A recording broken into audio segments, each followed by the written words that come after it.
Hello, everyone. Welcome. You can wave. We've put you all on mute.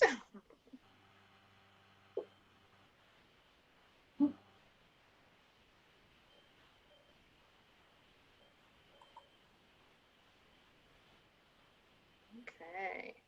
Nice to see everybody.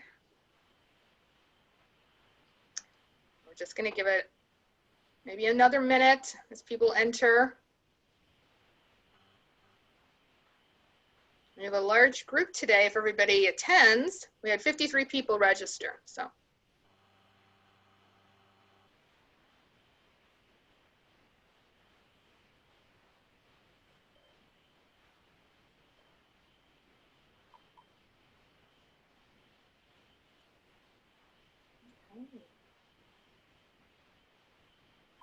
Good afternoon. Hello.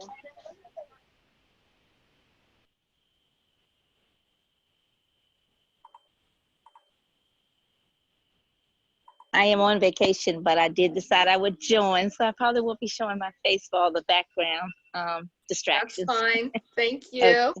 You're We're welcome. keeping to preserve our sound quality, we're going to keep everybody on mute because we have a large group today. And we'll ask that everybody communicates via chat.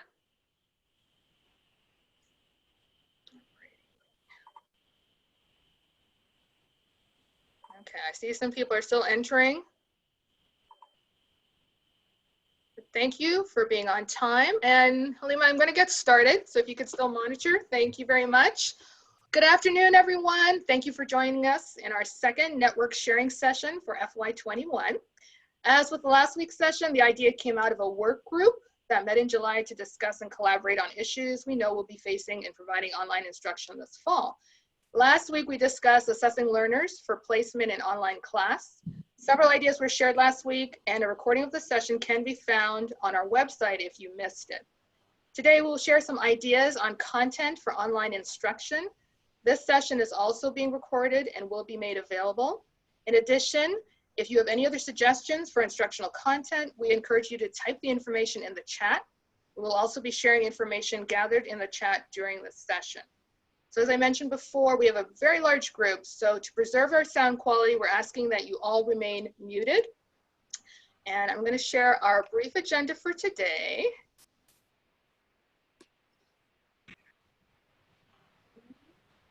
So I kind of gave the introduction already. Oops. About that. Let's try that again. Okay. All right, so here we go. All right. Okay, so what we're going to talk about today, these are all just ideas that have come out through discussion in terms of content for the fall. What are you going to use to teach your students? We are going to take a look at a digital book that's available, some news websites. We're going to have a little discussion about some mobile learning apps, and we will be referring you to our MCAEL website. So to get started, I have a little poll here. There's 2 questions on this poll. Everybody see that? All right, so 2 questions. If you would choose an answer, please. Question number 1, do you plan to use textbooks this fall? Okay. And question number 2, how will your students get their textbooks? Okay. All right, so about half of you voted.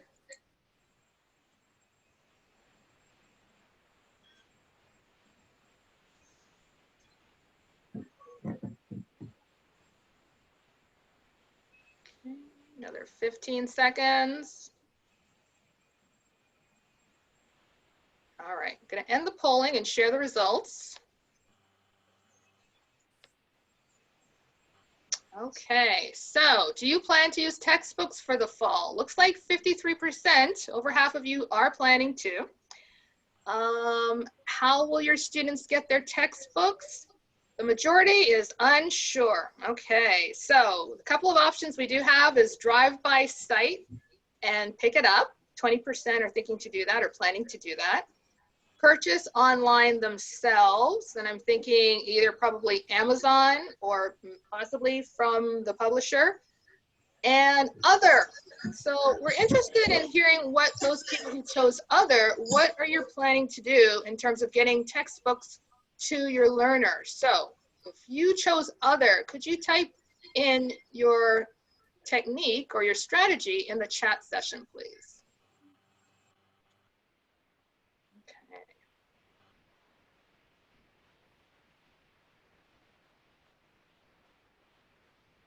All right, so again, if you're not planning to have your students come by and drive up and get their books or have them order online, what are you planning to do? All right, so we have, people already have their books, okay? Some people already have their books from Chen Wu.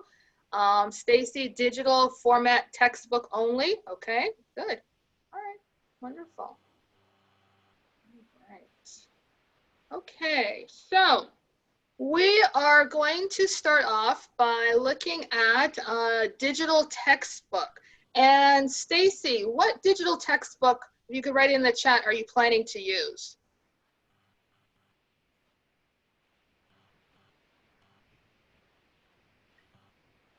In the meantime, I'm going to bring up something we'll share with you.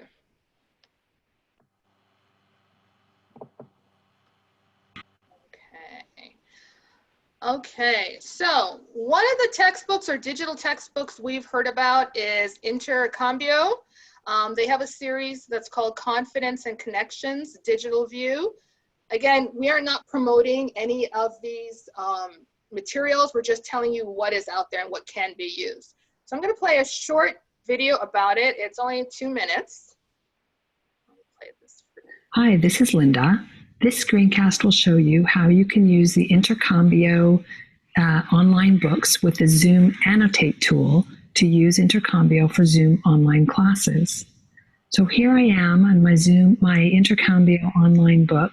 And I'm to the page that I want. We can hear it, but we don't see the video. You're not seeing it? Okay, let's try this again. Let me reshare. Hang on.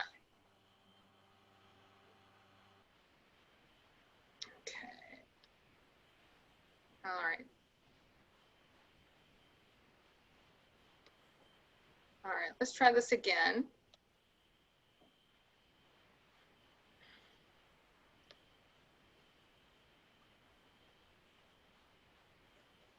Oh, I guess people saw the video. It was just me. Can you see it? Yeah. All right, let me see. I'm gonna try it again. Can everybody see it now? Yeah. Yes. Okay. I'm gonna try and do a full screen so you can see it. Now, once I'm back to Intercambio, I'm going to choose full screen. We start from the beginning. This screencast will show you how you can use the Intercambio online books with the Zoom Annotate tool to use Intercambio for Zoom online classes. So here I am on my Intercambio online book, and I'm just going to navigate to the page that I want to do with my students. Then I'm going to go to my Zoom class, and let's say we have a whole bunch of students here. I'm going to share my screen, choose this screen with the Intercambio book, share. Now, once I'm back to Intercambio, I'm going to choose full screen, and I'm going to zoom in or expand in to the part of the screen that I want to do with my students. And this is particularly important if you have students participating on their phones. Everything is really small, so you want to make your text as big as possible. Then I'm going to use the Zoom Annotate tool. So this isn't the menu bar that comes up with Zoom when you share your screen. And I'm going to use the lines over here. And let's say I can move this whole thing over a little bit. I want to call attention to the question words, or I can erase that and maybe do it a little bit more elegantly with the circle tool. Here are the question words, and we can talk about whatever it is that we want to talk about on the screen. So then I'm going to stop sharing, And it's a good idea to do that periodically during class anyway, because it gives students' eyes a bit of a rest from having to focus on all the text on the screen. You can come back here and see each other's faces.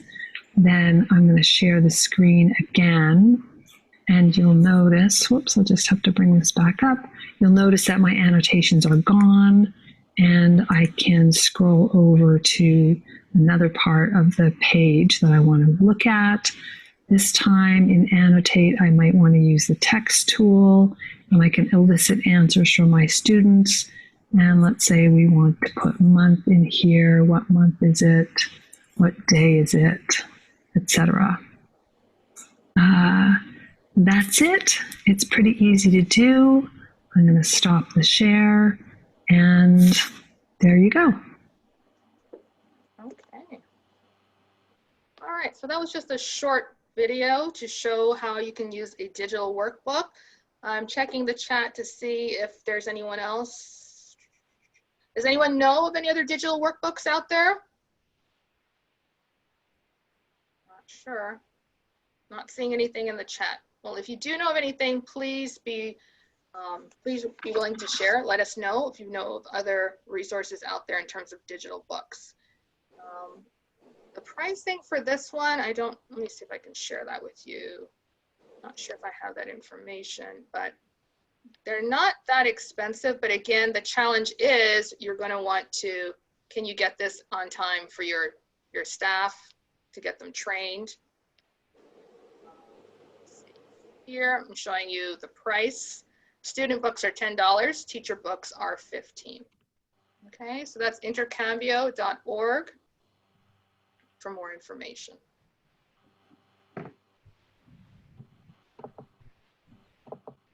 Okay. Question, is there an advantage to this one compared to just scanning the book we already use? There is no advantage. Again, all the books are different. It depends on your program. So if you are able to scan, you can do that. Not everybody is able to scan. So this would be for someone who wouldn't be able to scan. They'd be able to open up the link and use the worksheets. Okay. Thanks. All right. Are there sample pages on the Intercambio website to help decide whether to buy? I'm not sure, but you're welcome to go and check. Again, let me just put the website in the chat, and this will also be made available.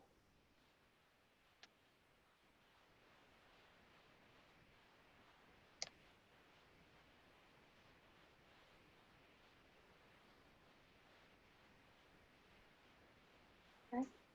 All right. Okay, great. Stacy says, if you have an iPhone, you can scan using the Dropbox app. Thank you, Stacy. Andy, Pearson has digital books. The Future series is digital. Yes, I was looking at the Futures book. I didn't think all the levels were digital. What I saw was the Transitions book and the Career book. Andy, do you want to say a little bit more about that? You want to unmute? Have you used that? I'm sorry. Yes, we in the Montgomery College program use Future via Pearson, and it has a flip book feature, and you can actually do exactly what was shown in the video for Intercambio. So you can zoom in on the page, you can type in the exercise, give the students the exercise, and then type in their answers just as she showed. So Pearson does have that. Okay. All right. And that was the Futures. Future for English. Yeah, I can. You can put it in the chat. Thank you. Yeah. All right. Thank you. All right. Great. All right. So if anybody has any other ideas, Ventures has free digital worksheets that can be used in the same way. Shannon has shared that in the chat. Thank you, Shannon.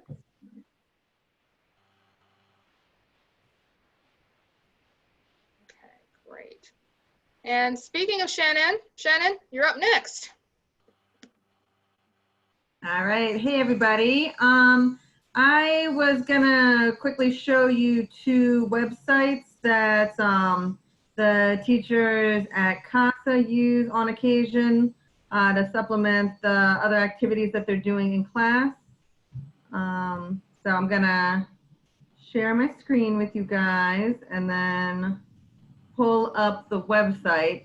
And so it's kind of similar to, I want to say it's called English News, but there's like a hard copy, newspaper specifically designed for ESOL students that is really great.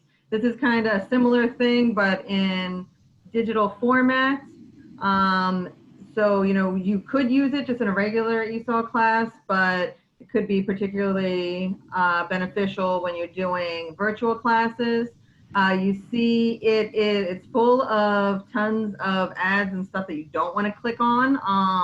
So I wouldn't necessarily recommend, sending a link to your students and have them accidentally click the wrong thing and all of a sudden they've got a virus, so they're paying for things they don't want. But if you're conducting a class, it could definitely be something that you pull up on your own screen. So, as you go down, you've got different news articles. You can just go ahead and, pick something that you think might be of interest to your students. Let's see, like the explosion in Beirut, perhaps, right? You've got 3 different levels here. So depending on where your learners are at, you could check out the same story, but at varying levels of complexity. With this website, you see at the bottom, they've got some of the vocabulary that maybe the students wouldn't know, so it can help with vocabulary building. And then there's an audio to go along with it. On Tuesday, there was a huge explosion in Beirut, the capital city of Lebanon. At first, it was not clear why the explosion happened. Some media informed that an accident. So you see the person is just reading straight along what the text says. So that could be a good way for, if you got different learning styles in the classroom, people are better with the audio than the visual. It can help students with their listening skills, work on, pronunciation of the words that they've identified as new. And it can just be helpful instead of you reading it out loud to them, they get comfortable and used to your voice. This is an opportunity to bring a different voice into the classroom. So it's more like when they're outside of the class and they're hearing tons of different, voices. Then there's this other website, and I'll put both of the links in the chat so that people can play around with it themselves. But, it's the same idea. You've got these different articles. It's free, lots of ads that you wouldn't necessarily want to click on. So probably best for you to facilitate with it instead of sending it directly to the students as like an independent study or something else.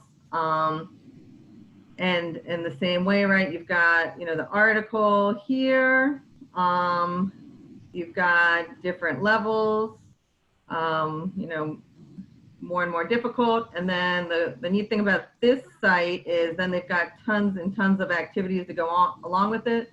So, if you want to do some warm-ups on the activity, here you've got activity for, again, the vocabulary building, kind of checking comprehension. Can you connect the stuff? More comprehension with the true false, vocabulary stuff again. It's just kind of a real variety of activity, closed activities, all associated with the article so that, the teacher wouldn't have to take the time to create this stuff themselves. They could just pull it straight up on the computer, or they could, kind of copy and paste and play around with it to tweak a couple questions instead of starting from scratch. And then over at the top here, there's, similar stuff. Let's see, like here, let's say if you were in a regular old in-person class, then you've got printable versions of the stuff that I was just showing on the web page. But this might be, a nicer version of the story to go off of instead of the one straight on website since it doesn't have all the ads. But then, yeah, there's just, tons of, you got the listening, similar, like if you wanted to play. Discussion questions. 1. What did you think when you read the headline? But again, I'll put the link in the chat, and then you could go through with each article and click all the different stuff and, use it as you want.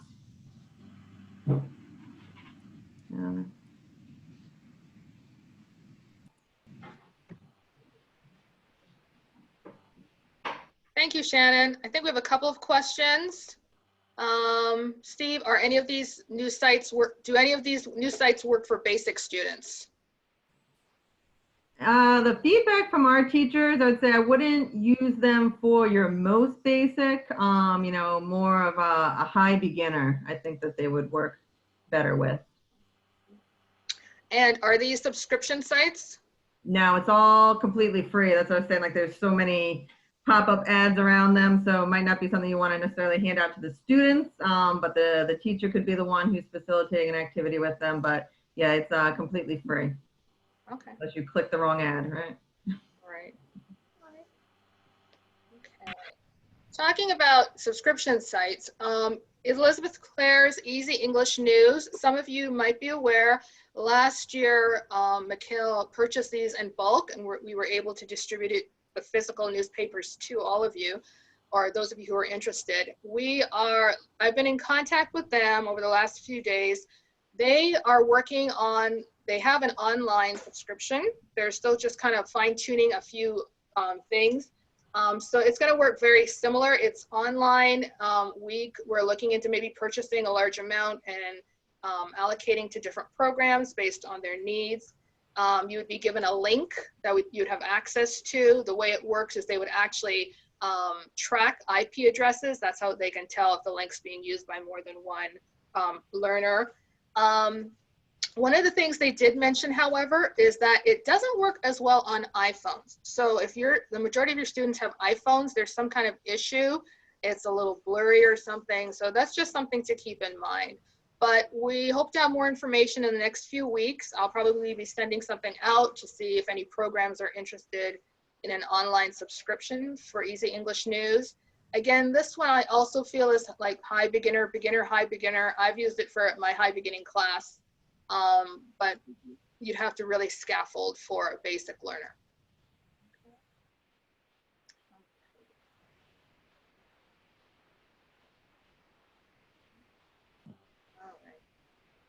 All right, thanks for those web links, Shannon. All right, so now we're going to talk a little bit about some mobile learning apps, and I'm going to hand it over to Patty Larson and Robert Huffman. Hi, good afternoon.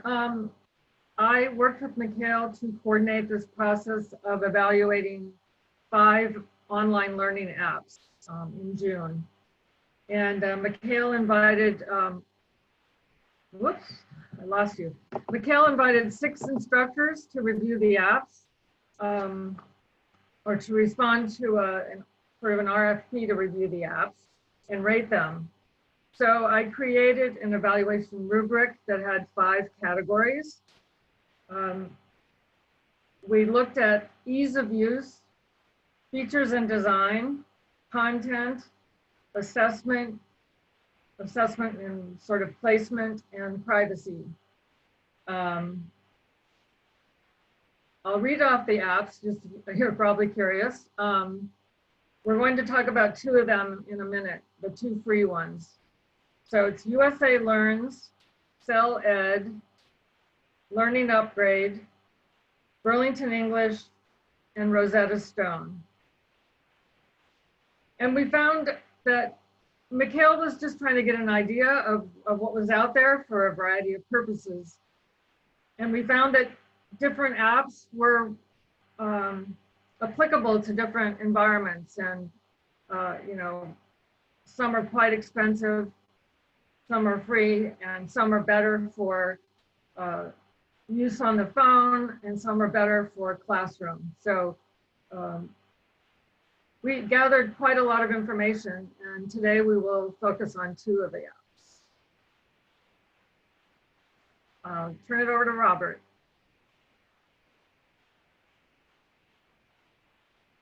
Oh, he needs to be unmuted. Okay, can you hear me?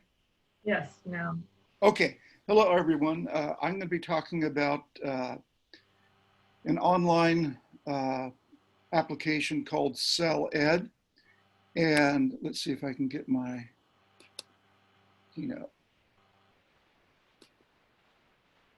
Okay, so MCAEL is a unique application, and it was designed by people who were concerned that a lot of the immigrant community, people would have cell phones, they would have text access, but they simply would not have internet access. And so they came up with a program to meet the needs of these students. Let me get my notes here real quick. Okay, so give me 1 second. Okay, so it's a unique platform, and what they do, let's see here if we can, okay. So it's designed to use a telephone and a text and use those in conjunction. It can also be used through WhatsApp. It can be used, they have a smartphone application, but their research shows that about 70% of the students who use this program use the cell phone and text feature. So they have classes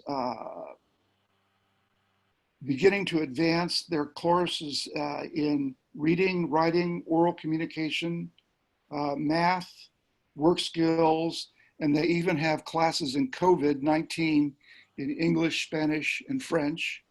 One of the unique features of MCAEL is, so the student is given some instruction, they're given a text with some printed information, more instruction, and then they respond to the text or the instruction.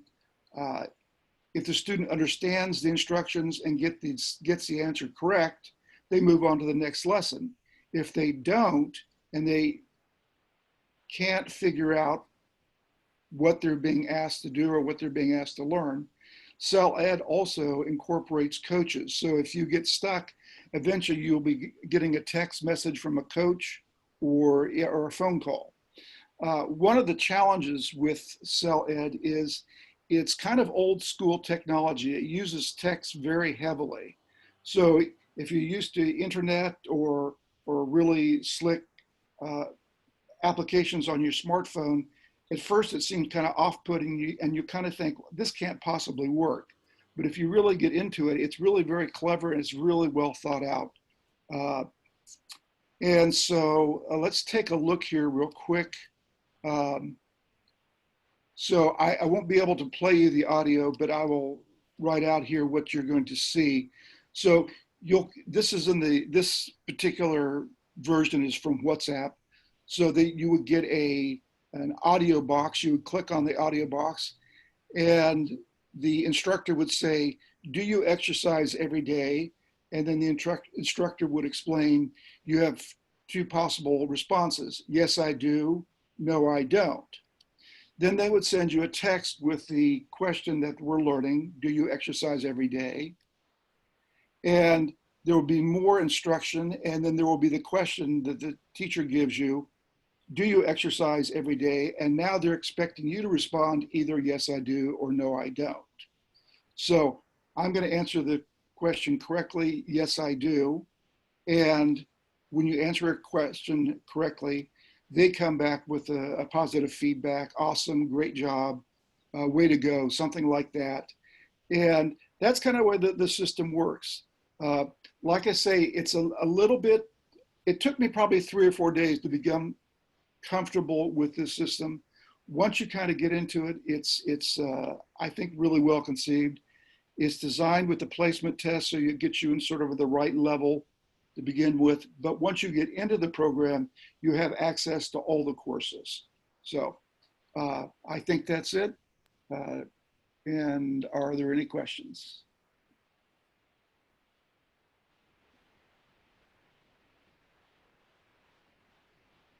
Okay, not seeing any questions yet. Oh, what is the cost? It is free during COVID. And I don't fully understand this, but I think if you have a program and you want to monitor your students, there might be a cost there. That's one other thing about CEL Ed. There is a fairly robust section for the teacher to understand how many students are using the program, how many minutes are using, what sections they're doing, what sections they're struggling with. So, but right now during COVID, the program is free.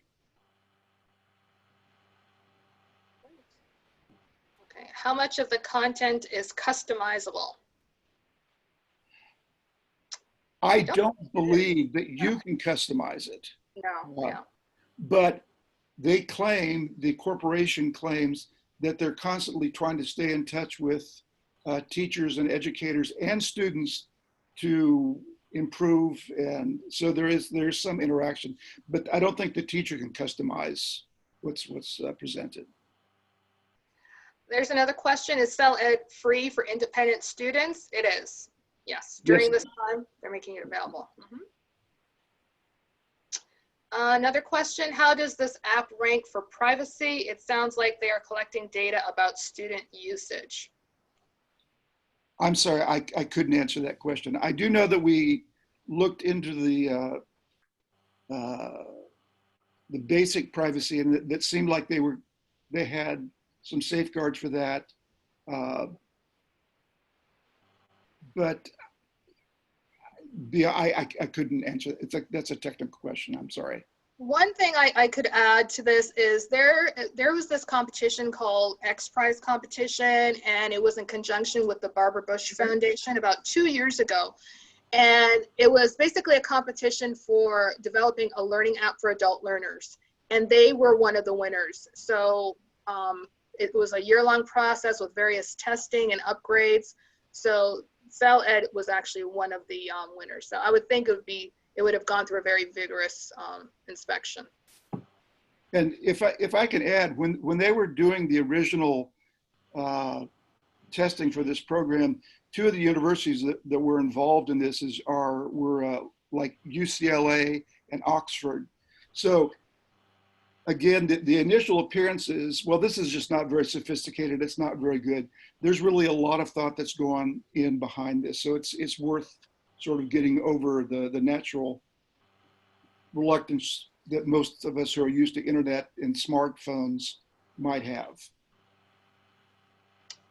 Another question, has anyone in this group used it for a real class? I don't believe it's been used for an actual class. It's more independent learning. So we could see this being made available to learners, showing them how to sign up for it so they can get individual instruction. And then you could, in a class, kind of have them come back and talk about what they went through, what they experienced, some of the exercises, and that could be a part of your class. Again, depending on your program, whether it's conversation or an actual class. So it'd be more of a supplement as opposed to a curriculum. They also have 2 ebooks available on their website that go into detail about this program, so that might be a help. And Christine, I'm sorry, this is Shannon. I know we're supposed to put in the chat, but I don't know how to write it out with being real long-winded. CASA had looked into using this before for our drop-in classes as like a way for independent study outside. And as you can see from the presentation, like it's not, it doesn't do translation. The whole thing is, taught in the target language. But at that time, which was a little while ago, the enrollment process, for the individual student was conducted in Spanish only, and that was why we didn't end up moving forward with it, because the majority of the students were French speakers, so they weren't able to do the enrollment process to then participate in the independent study. So if you're working with people who aren't Spanish speakers, you might want to just check in with them and see if that's still the case or if it's changed, because this was about 3 years ago that we encountered that. I can say that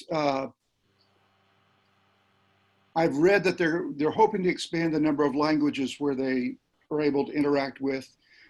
They do have 2 classes for beginning Spanish students that are Spanish and English. They also have 1 class for learning to read. For this is conducted in Spanish for Spanish speakers who are not able to read. And again, I think it's teaching them to read in Spanish, but sort of transitioning them to be able to read in English also. So. Okay, great. All right, thank you, Robert. Okay, Patricia. Patty. Sorry, Patty. I would also add on CELED that I thought it might be good for recently arrived refugees who might not have access to internet right away. And I know they have to travel around a lot to appointments, and so that, the refugee population might be another use for it. So now let me switch to USA Learns.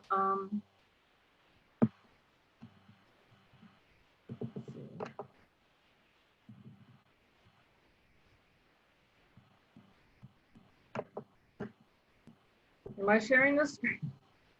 Not yet. Whoop. Sorry.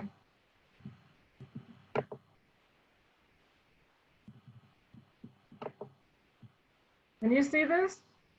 No, not yet.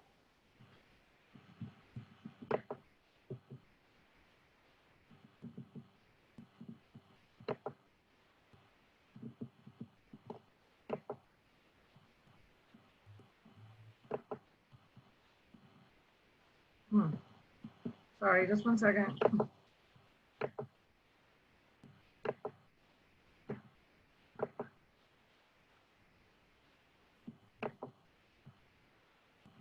It says I can't share. You're sharing now. It's coming. We're seeing your desktop.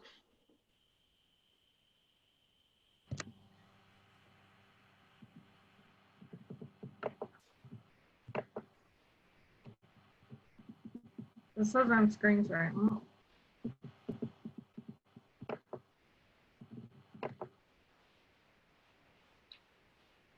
There?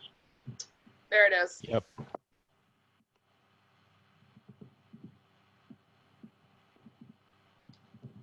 Sorry. I'm not going to be able to get the full screen. Oh. All right, so this is just the homepage of USA Learns, and some of you, if any of you are involved in citizenship preparation, you might have come across this, because this is by the same company that does citizenship preparation classes. So it was designed to help people with the English portion of the citizenship test. I will go to the next. So it's free and easy to use, and it's also can be a self-paced program like CELED. And then skipping over to a con, like the other presentation about the newspapers, it does have ads, and it takes you a while to ignore the ads. Your tendency is to try to click on them or something, and but once you just sort of put them to the side, it's quite usable.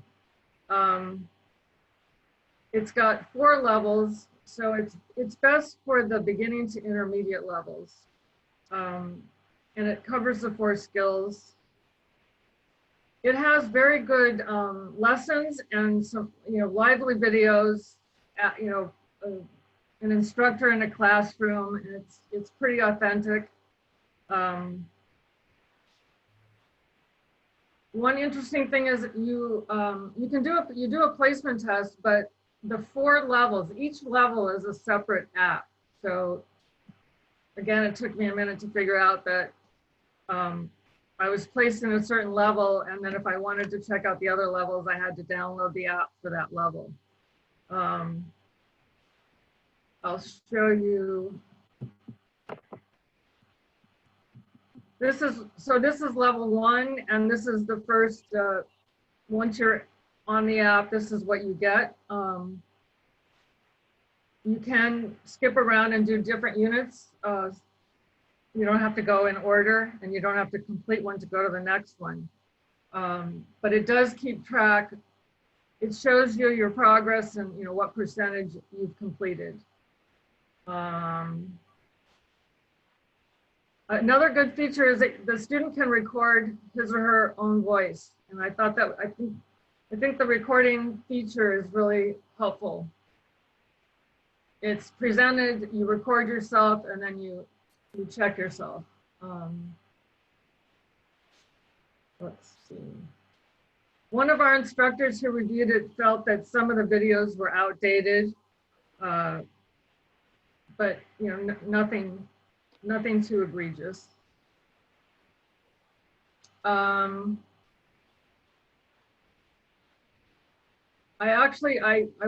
didn't have time to look to see how you would best use it I didn't check to see if instructors, like Robert said, can keep track of how much the students have completed. I'm not sure it has that function.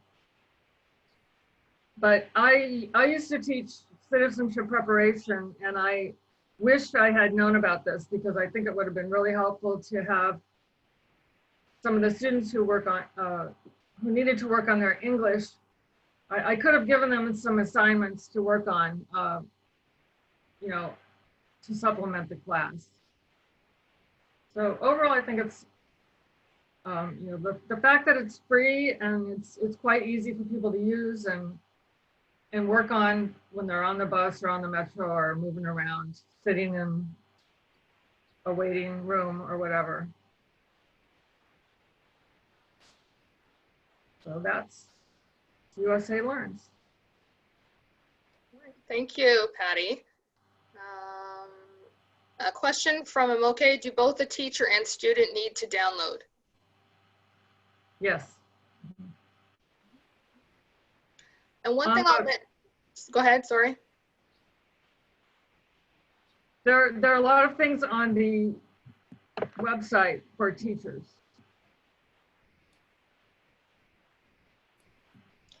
And one thing I'd like to mention about these evaluation groups. So when they looked at the different learning apps, we tried to look at it from the perspective of a student as well as a teacher. So yes. Okay, great. All right. Any other questions for Patty? USA Learns.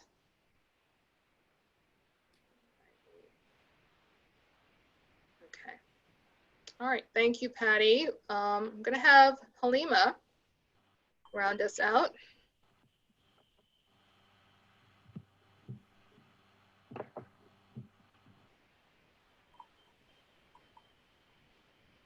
Are you able to see my screen? Yes. Yes. Okay. So I'm going to show you where you can access some online resources on the MCAEL website. It's just mcael.org. And then the online resources is this button right here. And after this the small presentation, I'll post the URL link so you can have that. Under ESOL resources, if you click on this one, it'll take you to the Pro Literacy website. And it has some resources over here. For example, there are some webinars here, research for helping learners access the internet. It has a lot of resources here that could be helpful for instructors. And then there's also the Maryland TESOL, some resources here as well. And it's just a lot of different resources here. You have Quizlet. And these are good resources that could be helpful, especially during this time where a lot of programs are using remote learning. In addition to this box here with the ESOL resources, you could also go under online instruction resources, where you can find a lot of the meetings that we have had, the MCAEL network meetings. All of the videos are posted here.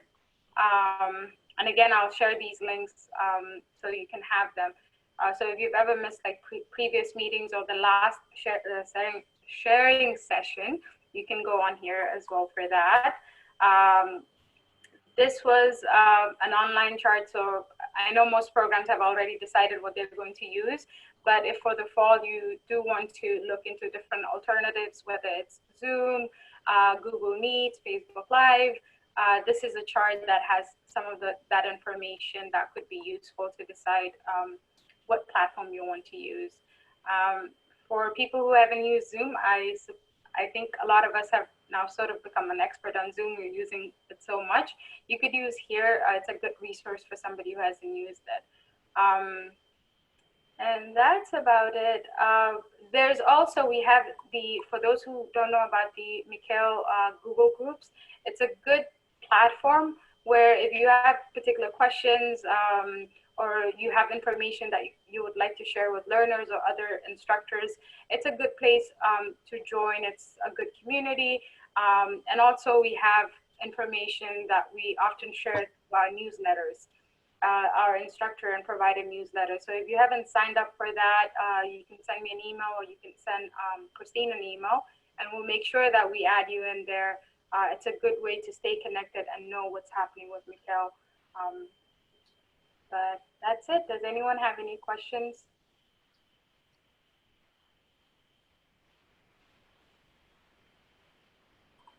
There's one question in the chat from Yvonne. How are programs planning to assess learner progress, testing, quizzes?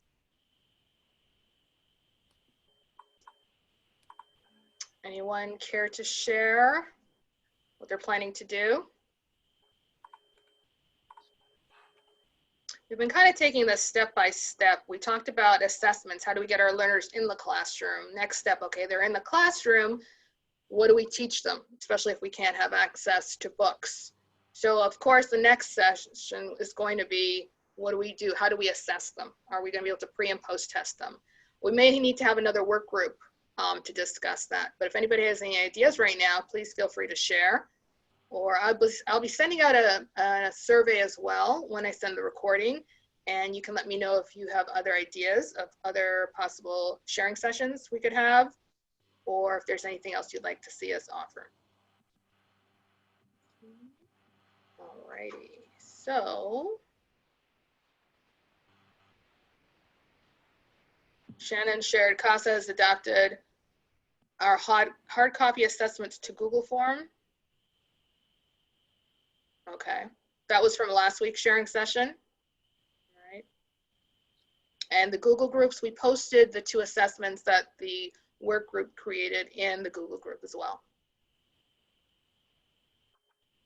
All right, at this time, we'd like to open it up. If anybody would like to share anything, any great resource they know of that we didn't mention today, or if you have any other questions, or if you'd like to see another work group, let us know how you feel.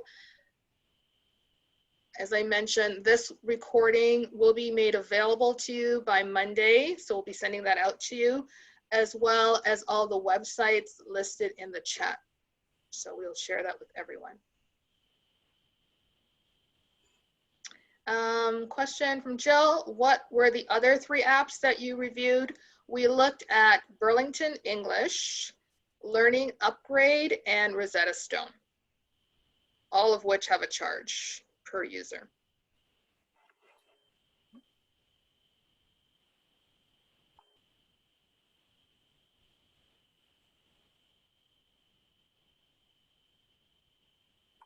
All right.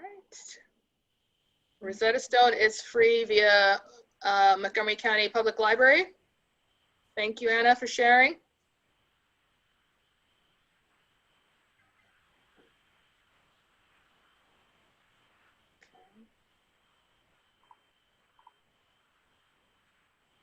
All right, so anyone get a library card and gain access?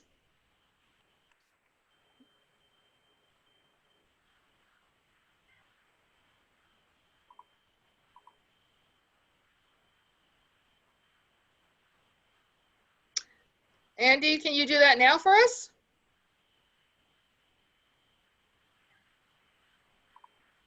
I can if you make me a co-host. I will. I think you can share. Are you able to share? Yeah. Let me see. Share my screen. Okay, yeah, I can. All right, great. Thank you. All right, so let me share this. So this is a textbook called Future. I'm in the Future 2 book. I just went into, so this is the unit that I'm teaching from. And so it's a, well, I have done this, a unit on parents and children. It has the zoom in feature, so I can, as was demonstrated previously with the, we talked about. So this is literally the textbook in a flip book form. So these are the exact pages that I have in my hard copy book. I can zoom in here. There's audio that's associated with it that you can click on. There are, this is getting together with, for a parent-teacher conversation. I mean, parent-teacher meeting. So you can see this little CD. That means that there's an audio associated with it. So I would play the audio, the students would hear the audio. If you go over here, there's a pronunciation emphasis on how spoken English is done. They listen to and repeat a conversation, and then they have their own conversation where they can substitute in words. You can put the students into breakout rooms in pairs, and they can practice the conversation with each other after you have it modeled in the class. So anyway, it's just a regular textbook. This is a one that has, as you can see here, grammar lessons, but it's a life skill oriented textbook, which includes some grammar. So that's the Future series that's available on Pearson. And I will unshare my screen. Thank you for sharing, Andy. Sure.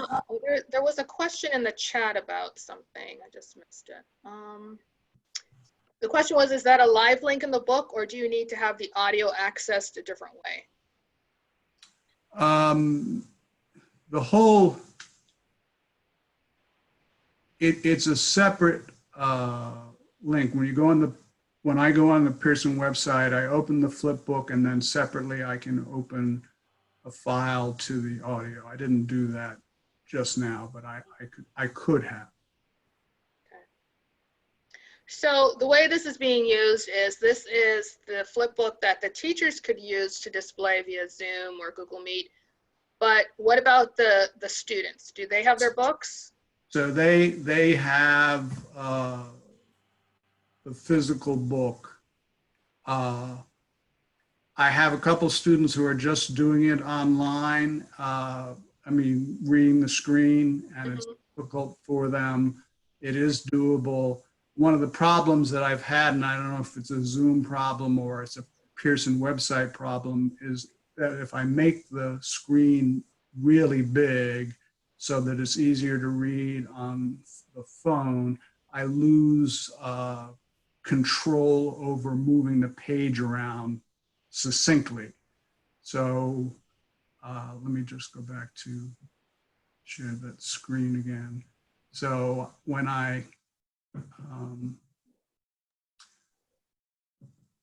if I go here into this thing and make it much bigger so someone on their phone can do it easily, then this control becomes less precise. So I have more trouble moving page around. Right.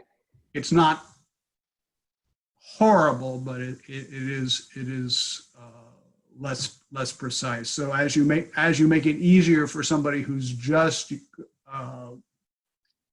using their phone, you make it harder for yourself to, for example, you know, the ability to annotate becomes a little harder. If I circle this and then I want to move the screen over, it's just not as simple as I would like it personally.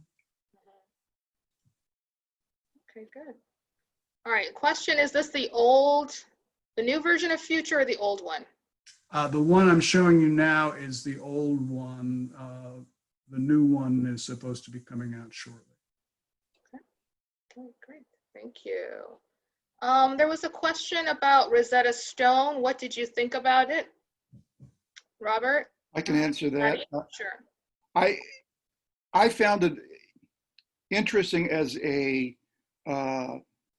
additional resource. I don't find, and I've used Rosetta Stone for my own language studies.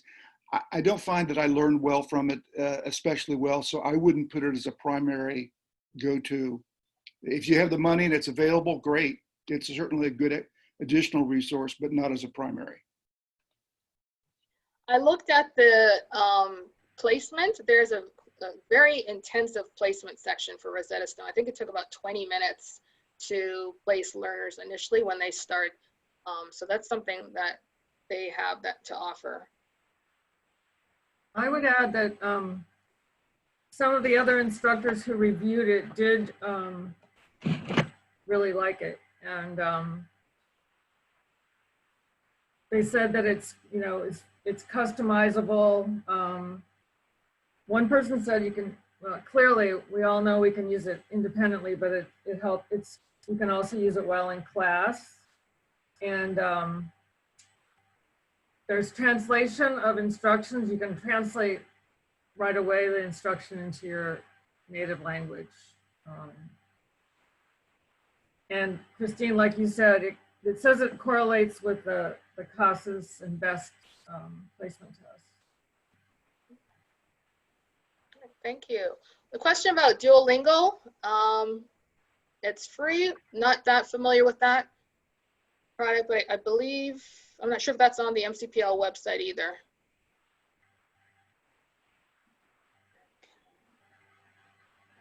All right. There was something about conversation clubs, library conversation clubs.